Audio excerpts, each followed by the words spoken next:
पाकिस्तान ने अपना scout announce किया है वेस्टइंडीज और इंग्लैंड की सीरीज के लिए, जहां शान मसूद को कैप्टनसी से हटाकर बाबर आजम को एक दफा फिर से पाकिस्तान टीम का कैप्टन बना दिया गया है। मतलब कि बाबर आजम जो पिछले 3 सालों से आउट ऑफ फॉर्म थे एंड 3 सालों के बाद बहुत ही मुश्किल से बाबर अपनी अच्छी फॉर्म में आए हैं। बाबर ने नए शॉट्स खेलने शुरू किए हैं और इवन के T20 में भी बाबर ने अपना स्ट्राइक रेट काफी इंप्रूव कर लिया है। बट एक दफा फिर से बाबर को पाकिस्तान टीम का कैप्टन बना दिया गया है। बट अब क्वेश्चन ये है कि क्या शान मसूद को कैप्टनसी से हटाना चाहिए था, और क्या अगर पाकिस्तान का नया कैप्टन बनाना ही था तो क्या वो बाबर आजम को ही बनाना चाहिए था। चलिए आज की इस वाली वीडियो में हम लोग पाकिस्तान टीम की इस स्काउट को डिटेल से डिस्कस करते हैं।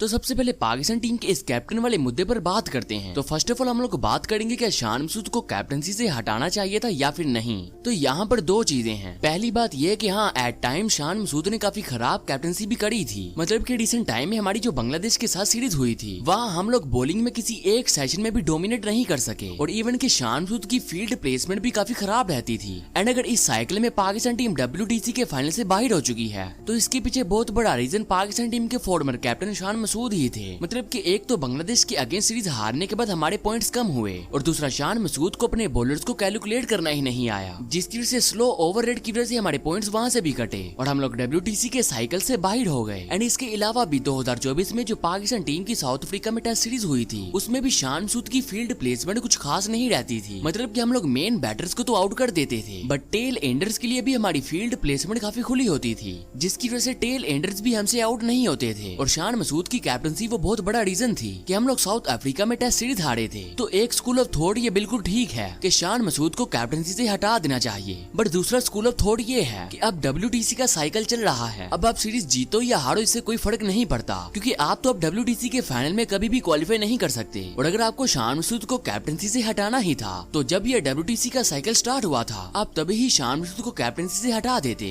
एंड एक और चीज जो मुझे लगता है कि यहाँ पर शान मसूद के साथ गलत हो रही है वो ये है कि ज्यादातर डिसीजन मेकिंग तो शान मसूद के पास है ही नहीं। मतलब कि सारे फैसले तो आकिब जवेद करते थे। कैप्टन अपने अकॉर्डिंग कोई भी डिसीजन नहीं लेता था। मतलब कि टीम मीटिंग में अगर एक बैटर के अगेंस्ट कोई प्लान कर दिया जाता था तो फील्डिंग के दौरान शान मसूद के पास उस बैटर के अगेंस्ट प्लान B नहीं होता था और वो प्लान A भी आकिब जवेद साहब ही करते थे। अब आप लोग मुझे खुद ही बताओ कि पाकिस्तान ने पिछला सारा साल ही होम में टेस्ट सीरीज स्पिन ट्रैक्स पर खेली है और हम लोग इवन के ODI सीरीज भी स्पिन ट्रैक पर ही खेलते आ रहे हैं। एंड बांग्लादेश पे हमें पेसर फ्रेंडली कंडीशंस मिली जहां हमारा बैटिंग लाइनअप क्लैप्स करता रहा, जिसका एक बहुत बड़ा रीजन आकिब जवेद भी थे। मतलब कि पिछले 2 सालों में हम लोगों ने होम में रियल विकेट्स पर तो क्रिकेट खेले ही नहीं, हम लोग आकिब जवेद के कहने पर फुल स्पिन ट्रैक बनाते आ रहे हैं। मतलब कि ना ही हम लोग खुद बैटिंग करते थे और ना ही अगली टीम को करने देते थे। तो यहाँ पर अगर पाकिस्तान टीम के हारने में अगर कोई कसूरवार है तो वो तो आकिब जवेद साहब हैं। अगर आपको किसी को हटाना चाहिए था तो वो असद शफीक और आकिब जवेद थे, बट वो तो वहीं के वहीं हैं। पाकिस्तान टीम जब भी बुरा परफॉर्म करती है तो बार बार एक के बाद एक कैप्टन को चेंज कर दिया जाता है और सिलेक्शन कमेटी के मेंबर्स वहीं के वहीं रहते हैं। मतलब कि बाबर आजम को एक दफा फिर से पाकिस्तान टीम का कैप्टन बना दिया गया है, बट क्वेश्चन ये है कि क्या बाबर को डिसीजन मेकिंग की पावर दी जाएगी जैसे 2021 के दौर में बाबर आजम को दी गई थी। क्योंकि अगर एक दफा फिर से डिसीजन मेकिंग आकिब जवेद ने खुद करनी है तो कप्तान शान मसूद हो, सलमान अली आगा हो या बाबर आजम, रिजल्ट्स आपके सेम ही रहने हैं। अब एक स्कूल ऑफ थॉट तो ये है कितने टाइम के बाद बाबर आजम अपनी अच्छी फॉर्म में वापस आए हैं तो इसलिए बाबर को पाकिस्तान टीम की कैप्टनसी नहीं लेनी चाहिए थी। एंड दूसरी तरफ देखा जाए तो पाकिस्तान टीम के पास कोई और ऑप्शन मौजूद भी नहीं है। मतलब कि आपका डोमेस्टिक सिस्टम बिल्कुल ही एक्सपोज हो गया है कि आपके पास इतने सालों से एक भी कोई ऐसा प्लेयर नहीं आया जो पाकिस्तान टीम को लीड कर सके। मतलब कि इंडिया में भी एक यंगस्टर शुभमन गिल इंडिया की टेस्ट टीम को लीड कर रहा है, तो क्या आपका डोमेस्टिक सिस्टम कोई भी एक ऐसा प्लेयर नहीं बना सका जो पाकिस्तान टीम को लीड कर सके। अब अगर आपसे मैं अपना पर्सनल ओपिनियन शेयर करूं तो मुझे ये लगता है कि बाबर को पाकिस्तान टीम की कैप्टनसी नहीं लेनी चाहिए थी। अब मतलब ये नहीं है कि बाबर टेस्ट में एक बुरा कप्तान है, वो तो एक डिबेट है ही नहीं। अब इस चीज पर मैं एक डिटेल वीडियो भी जरूर से लेकर आऊंगा। अब मुद्दा ये है कि इन्होंने बाबर को कप्तान इसलिए बनाया है कि सारा का सारा ध्यान बाबर की तरफ चला जाए और सिलेक्शन कमेटी को कोई कुछ भी ना बोले। मतलब कि पाकिस्तान क्रिकेट में काफी टाइम के बाद ऐसा हुआ था कि लोगों ने पाकिस्तान टीम के प्लेयर्स को नहीं बल्कि सिलेक्शन कमेटी के मेंबर्स को ही क्रिटिसाइज करना शुरू कर दिया था। एंड इन्होंने यहाँ पर एक बहुत ही सेफ गेम खेली है कि बाबर को एक दफा फिर से पाकिस्तान टीम का कैप्टन बना दिया है और अब पाकिस्तान टीम में कोई कैचेस ड्रॉप करे या फिर कोई बॉलर अच्छी बॉलिंग ना करे और इवन के किसी के घर की लाइट चली जाए या किसी के घर से कोई भाग जाए, ये लोग सारा का सारा ब्लेम बाबर आजम पर डाल देंगे। अब इस चीज से बाबर को तो नुकसान ये होगा। अब 2023 में भी बाबर के साथ कुछ ऐसा ही हुआ था कि इन्होंने बाबर को इतना ज्यादा ट्रोल और क्रिटिसाइज किया था कि बाबर की मेंटल हेल्थ ही खराब हो गई थी, जिसकी वजह से बाबर काफी मेंटली डिस्टर्ब हो गया था और इतने टाइम पीरियड तक बाबर अपनी अच्छी फॉर्म में नहीं रहा। बाबर एक आउट ऑफ फ्रीडम नजर आ रहा था और फाइनली इतने टाइम के बाद बाबर अपनी अच्छी फॉर्म में वापस आया है और इन्होंने बाबर को एक दफा फिर से कैप्टन बना दिया है। अब बाबर के पास एक्सपीरियंस भी है, तो हो सकता है कि बाबर टेस्ट में काफी अच्छी कप्तानी भी करे। बट प्रॉब्लम ये है कि ये पाकिस्तानी क्रिकेट है, यहाँ पर एक दफा फिर से बाबर की मेंटल हेल्थ को खराब करने की कोशिश की जाएगी और जो बाबर ने एक दफा फिर से बैट से रन करने शुरू किए थे, कहीं ना कहीं वो भी एक दफा फिर से बंद हो जाएंगे। अब बाबर की कैप्टनसी पर मैं एक डिटेल वीडियो जरूर से लेकर आऊंगा। खैर पाकिस्तान टीम की टेस्ट स्क्वाड पर बात करते हैं, तो सबसे पहले हम लोग पाकिस्तान के पेस अटैक पर बात करेंगे। तो शाहीन, नसीम वगैरह जैसे बॉलर्स को ड्रॉप कर दिया गया है, मतलब कि वो बॉलर जिनसे हमें प्रॉब्लम थी, जिनकी पेस काफी कम हो चुकी थी और पाकिस्तान टीम काफी ज्यादा मैचेस इन्हीं बॉलर्स की वजह से हार रही थी, क्योंकि हमारे प्रीमियम फास्ट बॉलर स्पिनर से भी स्लो बॉल कर रहे थे, तो इन्हें तो ड्रॉप करना बनता था। और इन्हें ड्रॉप करके अब पाकिस्तान टीम का बॉलिंग लाइनअप कुछ ऐसे है। खुरम शहजाद, मोहम्मद अब्बास, मोहम्मद अली और उबैद शाह को पाकिस्तान टीम की टेस्ट स्क्वाड में शामिल किया गया है। अभी इस स्क्वाड में खुरम शहजाद, मोहम्मद अली और उबैद शाह की पेस काफी अच्छी है और इवन के ये लोग एक लेंथ पर बॉलिंग करते हैं। हमारी जो पिछली प्रीमियम ईगल्स थी, वो तो टेल एंडर्स को भी आउट नहीं कर पा रहे थे, क्योंकि इनकी पेस स्पिनर से भी कम होती थी। बट वेस्ट इंडीज में तो आपको बैटिंग फ्रेंडली कंडीशंस मिलेंगी। बट उम्मीद है कि ये बॉलर्स इंग्लैंड और वेस्ट इंडीज में काफी अच्छा परफॉर्म करें। एंड आमिर जमाल का स्क्वाड में कमबैक हुआ है। अब मसला ये है कि ये कब किस प्लेयर को लेकर आ जाते हैं किसी को पता ही नहीं होता। लाइक 2023 में ऑस्ट्रेलिया के अगेंस्ट आमिर जमाल ने काफी अच्छा परफॉर्म किया था एंड उस सीरीज में वैसे तो player of the series PAT Cummins को मिला था, बट मेरे ख्याल से Aamir Jamal player of the series का अवार्ड डिजर्व करते थे, क्योंकि आमिर जमाल ने बैटिंग से भी रन किए थे। खैर उस सीरीज में अच्छा परफॉर्म करने के बावजूद इन्हें पाकिस्तान टीम के स्काउट से ड्रॉप कर दिया गया और अब एक दफा फिर से आमिर जमाल का कमबैक हो गया है और अब फिर से इन्हें कब ड्रॉप कर दिया जाए कोई नहीं जानता। खैर अब्दुल्ला फजल और अजान अवैज जैसे यंगस्टर भी स्क्वाड में शामिल हैं एंड ये दोनों ही काफी अच्छे प्लेयर्स हैं एंड आई होप सो कि ये दोनों ही प्लेयर्स अच्छा परफॉर्म करें। बट मैं अगर इस स्क्वाड में किसी बैटर को देखना चाहता था तो वो थे मोहम्मद हुडैरा। मतलब कि मोहम्मद हुडैरा पिछले 3 साल से डोमेस्टिक में टॉप रन स्कोरर हैं। आप बार बार मोहम्मद हुडैरा को इग्नोर कर रहे हो। खैर इमामुल हक भी स्क्वाड में शामिल हैं। अब इमाम इस स्क्वाड में हो या फिर ना हो कोई फर्क तो पड़ता नहीं है, क्योंकि जब जब मैटर बड़े होते हैं हमें इमामुल हक फ्लॉप होते ही नजर आते हैं। मोहम्मद रिजवान और गाजी गोरी को विकेट कीपर बैटर के तौर पर स्क्वाड में शामिल किया गया है। अब रिजवान के बारे में पहले तो ये न्यूज आ रही थी कि मोहम्मद रिजवान और साउथ शकील अनफिट हैं एंड चांसेस काफी ज्यादा थे कि रिजवान इस स्क्वाड में नहीं होंगे, बट रिजवान इस स्क्वाड में हैं एंड इस स्क्वाड में साउथ शकील भी हैं, बट वो वेस्ट इंडीज के अगेंस्ट सीरीज नहीं खेलेंगे और इंग्लैंड के अगेंस्ट हमें खेलते हुए नजर आएंगे। बट कामरान गुलाम को एक दफा फिर से स्क्वाड से ड्रॉप कर दिया गया है। मतलब कि पूरा ही पाकिस्तान नहीं जानता कि आखिर क्यों कामरान गुलाम को स्क्वाड में सिलेक्ट नहीं किया जा रहा। हालांकि कामरान गुलाम पाकिस्तान टीम की स्क्वाड में इतनी ज्यादा वैल्यू ऐड कर सकते हैं, उनकी वजह से पाकिस्तान का मिडल ऑर्डर काफी स्टेबल हो सकता है, बट इसके बावजूद उन्हें इग्नोर पर इग्नोर किया जा रहा है। खैर अब उम्मीद तो यही है कि ये लोग बाबर को डिसीजन करने के राइट्स भी दें, जैसे 2021 में रमीज राजा के दौड़ में हुआ था। लाइक अगर आप लोग पाकिस्तान के 2 से 3 सबसे पावरफुल कैप्टन की बात करोगे जिन्हें सबसे ज्यादा डिसीजन मेकिंग एबिलिटी दी गई थी, तो उनमें आपको एक नाम बाबर आजम का जरूर मिलेगा। और सही बताऊं तो उस दौरान पाकिस्तान टीम बाबर के अंडर अच्छा परफॉर्म भी करती थी एंड मुझे ये लगता है कि बाबर पाकिस्तान को टेस्ट में अच्छे तरीके से लीड कर सकते हैं, बट उन पर उस तरह से मेंटली दबाव ना बनाया जाए जैसे 2023 में किया गया था। एंड अब हमें बाबर को एज अ कैप्टन सपोर्ट करना है, क्योंकि आपके पास कोई और ऑप्शन मौजूद ही नहीं था। शान मसूद को भी आपने काफी अच्छा टाइम दे दिया था, बट वो अपने आप को उस तरीके से एज अ कैप्टन प्रूव नहीं कर सके, तो मेरे अकॉर्डिंग ऐसे में बेस्ट ऑप्शन आपके पास बाबर आजम ही थे। बट अब आपको बाबर को सपोर्ट करना है और बाबर को उनके अकॉर्डिंग डिसीजन करने देने हैं, फिर ही आपको रिजल्ट देखने को मिलेंगे। खैर इस हवाले से आप लोग का क्या कहना है मुझे कमेंट बॉक्स में जरूर से बताना एंड अगर आपको वीडियो अच्छी लगी हो तो लाइक जरूर से कर देना। एंड हमारे एक व्हाट्सएप का चैनल भी है जहां आपसे क्रिकेट की अपडेट्स को शेयर करता रहता हूं। बाकी मैं मिलता हूं आप लोग से नेक्स्ट वीडियो में, तब तक के लिए मेरी तरफ से सभी लोगों को अल्लाह हाफिज।